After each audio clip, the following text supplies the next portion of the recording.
Hi lovelies, you're welcome back to my channel. If you're new here, my name is Bola. Thank you so much for joining, and if you're a returning subscriber, thank you for coming back again. Thank you to everyone who has recently subscribed to this channel. I see you, I see you, I see you. Thank you so much. Today I'm going to be sharing with you all my experience, my labor and delivery experience with NHS UK, just as you requested from the previous video. Let me just states that this might not be general. It might not fit everybody because everybody's case is going to be different, but this is my own personal experience, and that is what I'll be talking about. Okay, if that is something you are interested in, please keep watching, don't go anywhere. Background story: if you've watched my pregnancy video, I spoke about experiencing reduced fetal movement towards the last phase of my pregnancy. So yeah, at 38 weeks, I started noticing that my baby was not as active as she used to be. So I was worried, and I had to, call in to tell the medical practitioners about my observation. Yeah, I am a nurse. I have an idea of what is expected. I am a midwife by training as well. I have an idea of what is expected, but I didn't just want to take chances, and I don't want to assume what is not. I tried to call some of my friends who I knew had their baby here in the UK, and they were like, oh, sometimes it's like that. I shouldn't worry, it's going to, normalize, and everything will get back to how it used to be.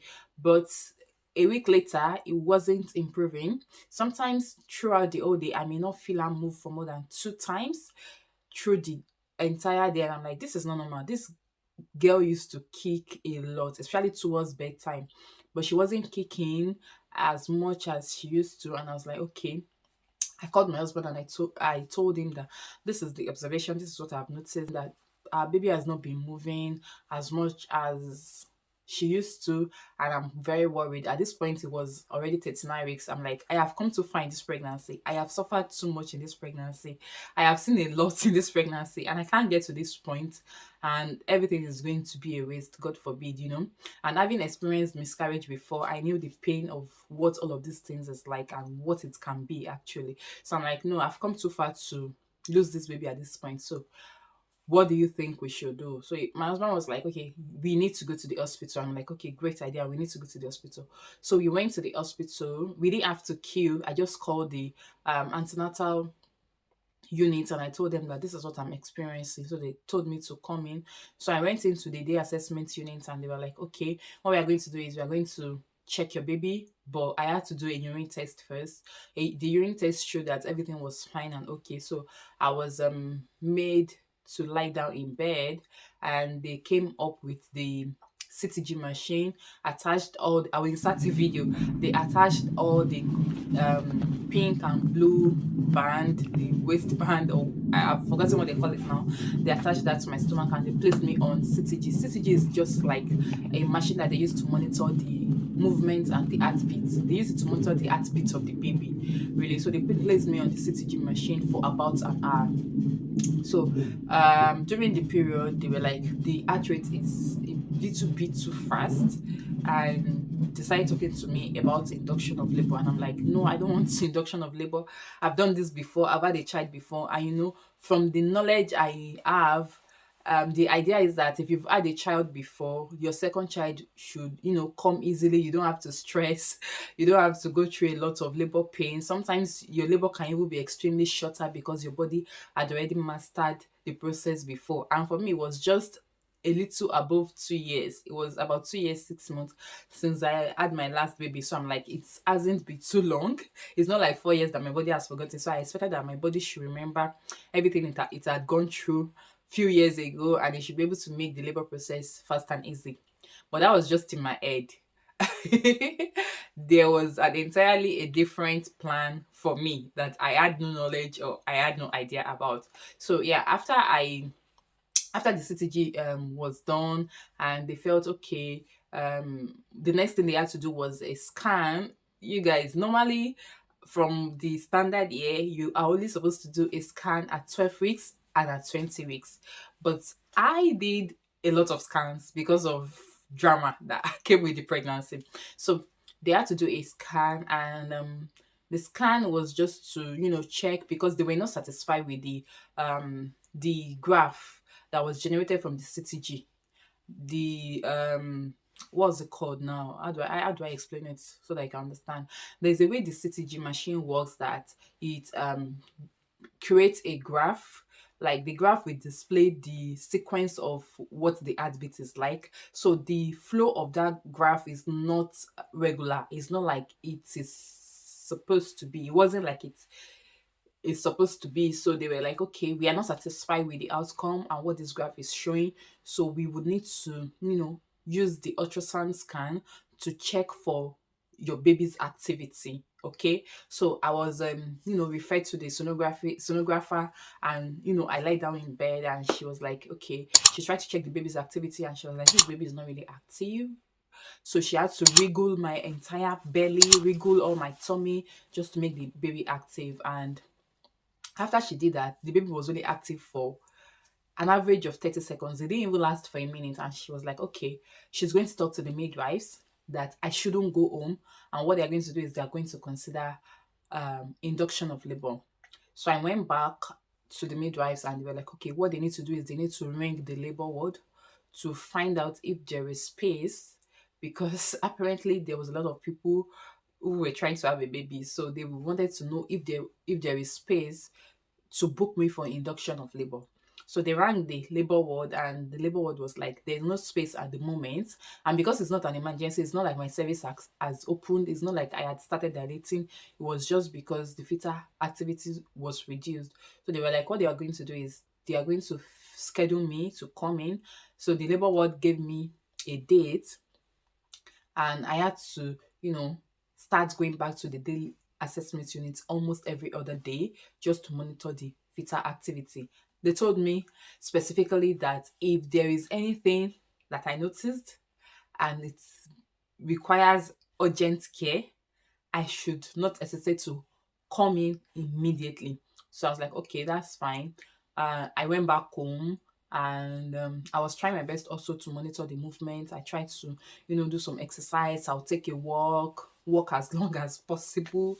Like sometimes we do 40 minutes walk, 30 minutes walk, and just to help with the whole process, do some exercise. I was watching YouTube videos and doing exercises and just make sure that I was not lying down, or because at this point I had started my maternity leave. So I ensured that I was not lying down or sitting idle. I was also getting active so that it will help the baby's activity. So at this point, it was already tending towards 40 weeks of my pregnancy. I was always going to the hospital, they check the baby, check the activity, then they send me back home. Then at 40 weeks, I had to check into the hospital because it became extremely worrisome. My baby was not moving. I was not feeling any wriggle, she wasn't turning and all of that. So I went back to the hospital and I told them what I felt. So they monitored me again on CTG machine and they were like, you have to go back home, put your things together and come in for induction of labor. So I was like, okay, fine. I didn't go back to the hospital that day, but I went the next morning, which was 40 weeks and 1 day. Checked into the labor ward. I was given a bed, made comfortable, and they came in with a lot of explanation and a leaflet to explain to me what the induction process is like. And that was the beginning of the longest journey because that journey was much longer than the pregnancy journey itself. When you're in the hospital and there is little to nothing you can do, you can't go home, you're just there. Like, it was tiring for somebody like me who cannot sit still and be idle. It was extremely tiring, but I had no choice because I was looking forward to the end of the whole process, which was much more important than whatsoever I was feeling at the moment. When I checked into the hospital, the midwife came to me, gave me a leaflet to go through. So I went through the leaflet. She also came to explain to me now the induction process in the UK is completely different from what I used to know and what I was familiar with back home. So they have a lot of protocols and they have a lot of processes, they have a lot of procedures they go through, and they don't just rush to make decision in a haste. So based on what I read and what was explained to me, is going to start with intracervical catheter. I'll try to insert the picture of the catheter. So the catheter is like a tube. the tube will go into the cervix. And what they just try to do is they will inflate the tube into your cervix. And the idea is that it's supposed to help with cervical dilatation, just to kickstart the labor process. And it's not supposed to be painful. So for me, I had the cervical catheter inserted, and you guys, it was then so painful. It was so painful that they had to give me gas and air, and that thing made me look very very because I was just laughing. Whenever I tried to use the gas and air, the next time I would just realize is Oh, I start to laugh. chemistry Like, 101. I just realized that I can't resist the laughter. I'll just start to laugh like a stupid person. So the gas and air was, helpful because it distracted me from the pain I was supposed to feel during the procedure. Midwives could not get it done. They had to call the consultant who did it via use of ultrasound scan. So they had to scan again to, it was a scan guided procedure, ultrasound guided procedure. So they had to scan me again to insert the intracervical catheter. So the idea is if the cervical catheter falls itself, that means that you are, getting a positive response or a positive feedback, and you are about falling into labor. So for me, after I had the cervical catheter inserted at around, I think, 6 p.m., and at around 3 a.m. the next morning, the catheter came out itself. So they were like, oh, this is a good and a positive sign. And at the point the catheter came out, they realized that I was 2 centimeters dilated, and which sounds like good news. Then the next thing they said they were going to do is, if my labor progresses, I might not need any further intervention.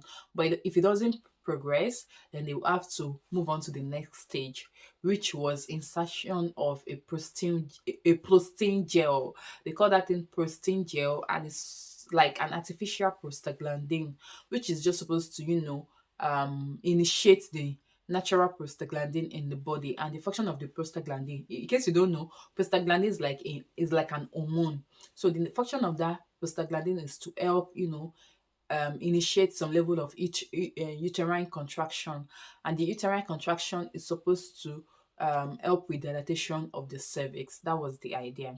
So I was just in bed. At some point, I had to take a walk around the hospital. I was using the staircase, climbing the staircase, to and fro, up and down. After I did all of this the entire day, then around 5 p.m. the evening, day two, they came and inserted the prostin gel. Let me tell you guys, it was a male midwife that was attending to me before.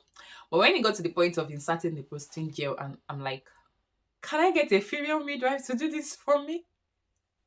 I know some people will be like, the thing never enter your body. If you enter your body, you'll be thinking of who is attending to you. But they granted my wish, and I got a female midwife who inserted the prostin gel. And the idea was, if the prostin gel works effectively, then my membrane should rupture. But if it doesn't work effectively, or if my body does not absorb it as it should, then they will have to do an artificial rupture of membrane by themselves. So the whole process of the prostin gel was going to take another 24 hours. And after the first dose, they will insert the next dose after about 6 hours, allowing it like to work for a period of 24 hours in total. So this led on to the third day. I've been in the hospital for 3 days now in labor. I was in pain, I was contracting, but my labor wasn't progressing, and they were not thinking about doing anything except it is necessary. And I'm talking about surgical intervention. After about 24 hours, they came to check me. And one thing I think I love is they were not doing vaginal examination too often. I enjoy that part that they don't have to, do vaginal examination very often.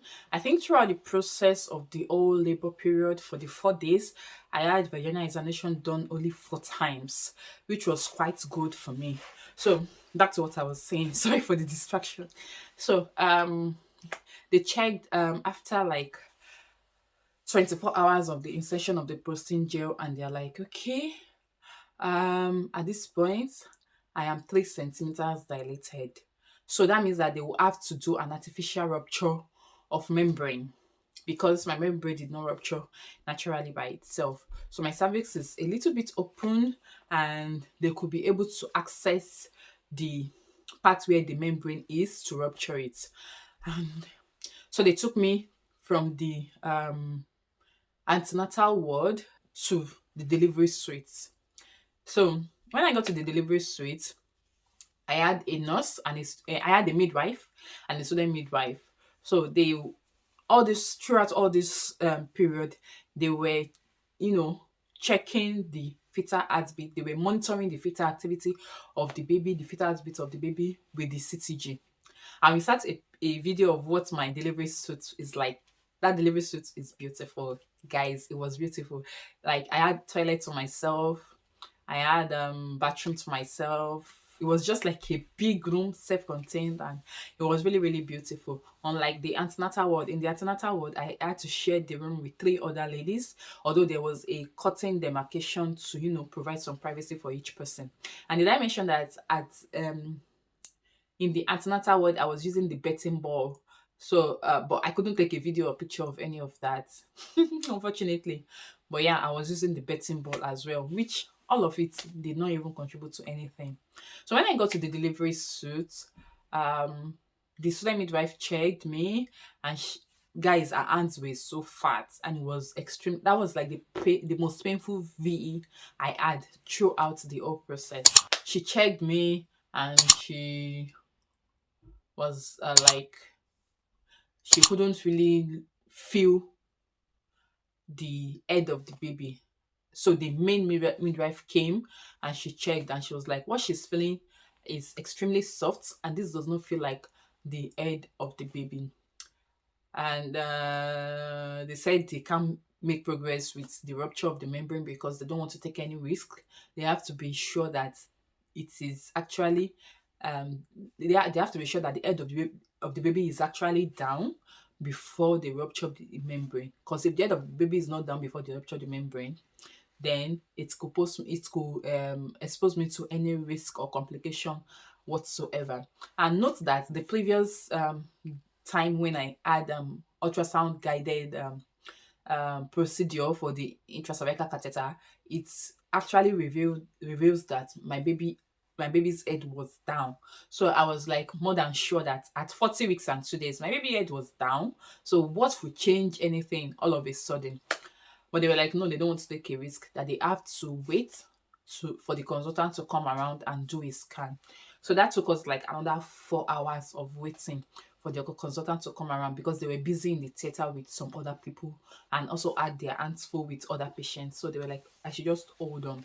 Meanwhile, they were still monitoring the fetal heartbeat at that point. So when the consultant eventually came. He came, he did the scan, and you guys guess what? My baby was breech. Breech is like the baby's bum bum was down in my cervix.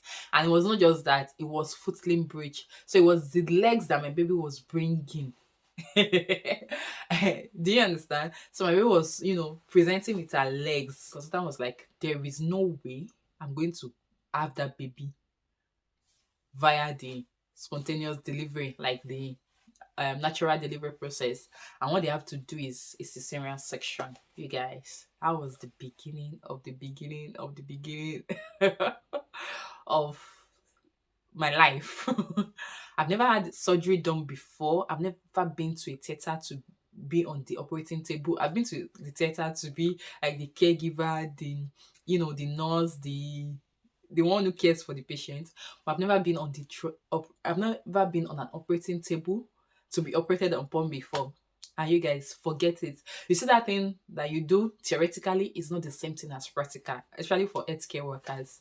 It's very easy to, talk to your patients and counsel them and advise them about surgical procedure and all of that. But when it becomes you in the situation, I'm telling you from experience that the case is different. It is completely different. So the consultant was like, this is a case of unstable line and anything can go wrong. So the best thing they have to do is an emergency cesarean section as soon as possible. So they have to get the theater ready immediately. It was like, it's going to talk to the anesthesiologist. The anesthesiologist will come and speak with me, and they have to get the theater ready as soon as possible.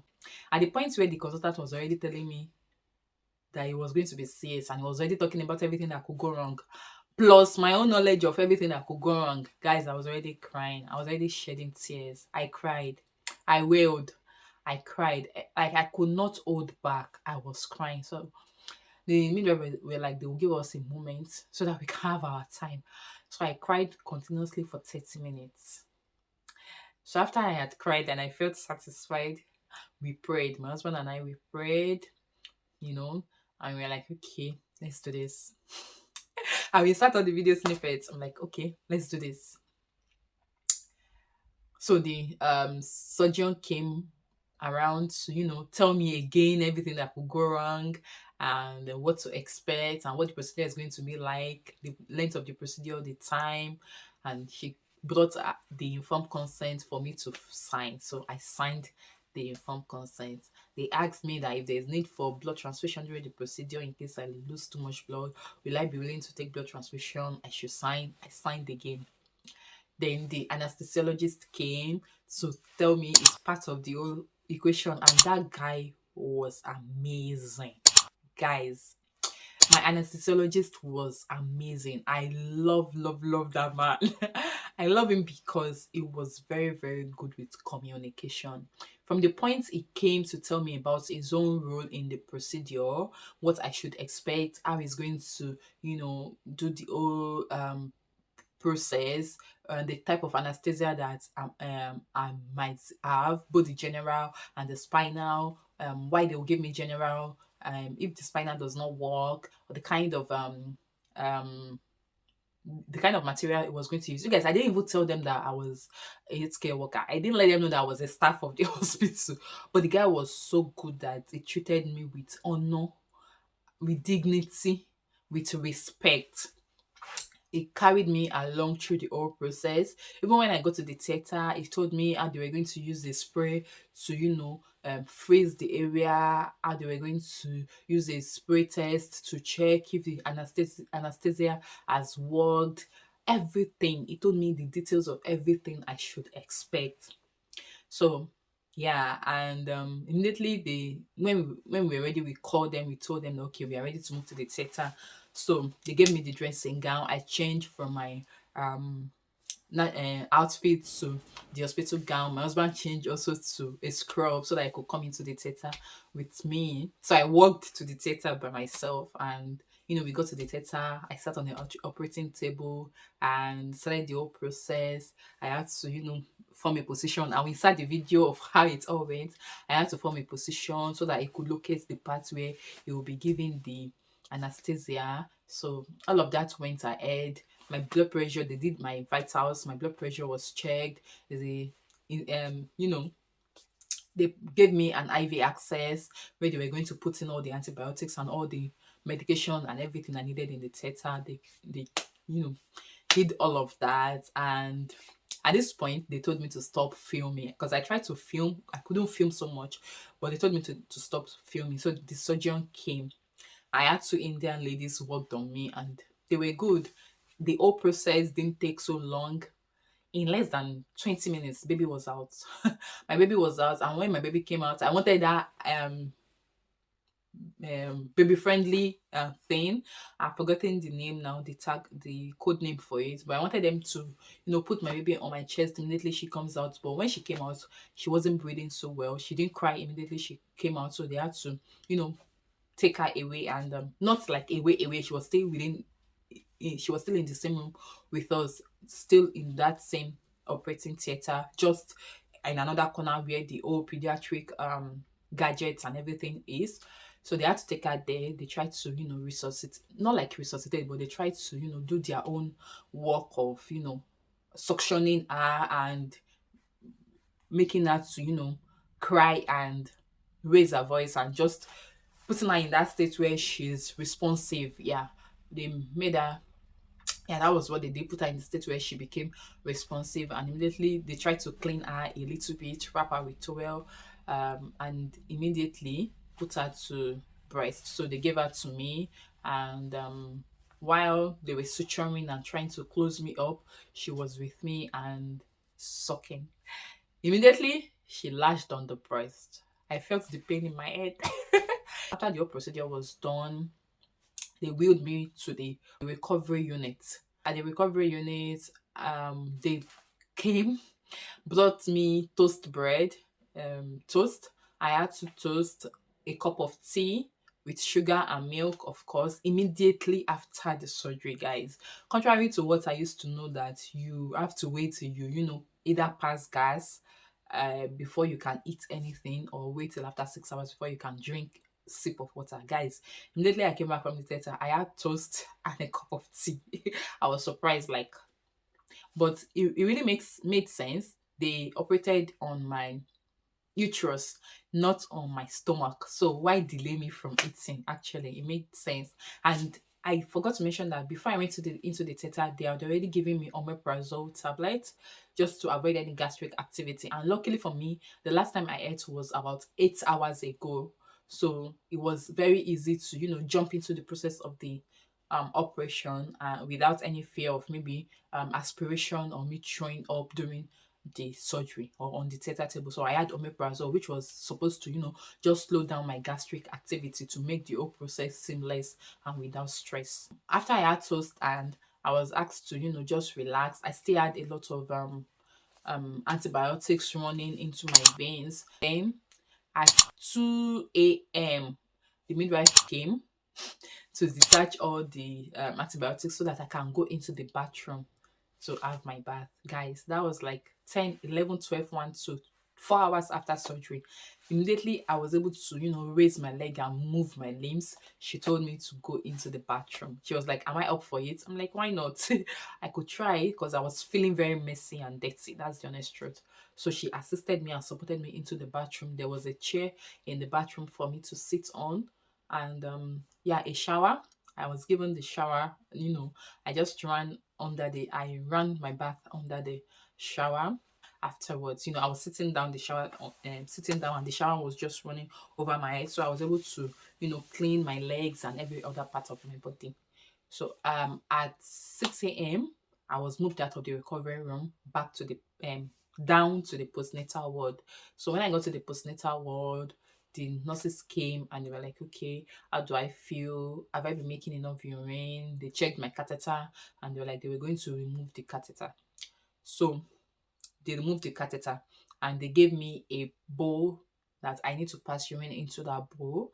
And once I use the bowl to pass urine, I have to let them know so that they can measure. There's a volume of urine they are looking forward to for me to be able to produce in a period of 4 hours. If I'm able to produce it, I will be fine without catheter. But if I'm unable to produce it, then they will have to reinsert the catheter because it shows that my bladder is not yet active again. So luckily for me, I passed that scale. I was able to produce enough urine within the speculated time. And that was good. I didn't have to go back to the use of catheter again. Guys, I wish I knew that I was supposed to be doing pelvic floor exercise just before all of this happened, because after that process, I experienced some urgency in urination for a period of few days before the whole thing subsided and it became better. Even till now, sometimes I still experience urgency in urination. Let me explain what it feels like.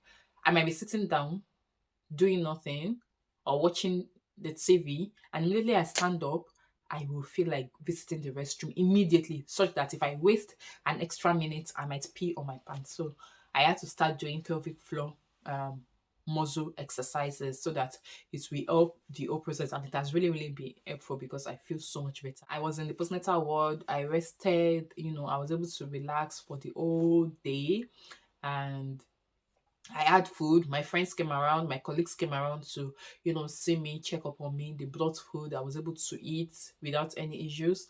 And I was discharged home at 10 p.m. the following day.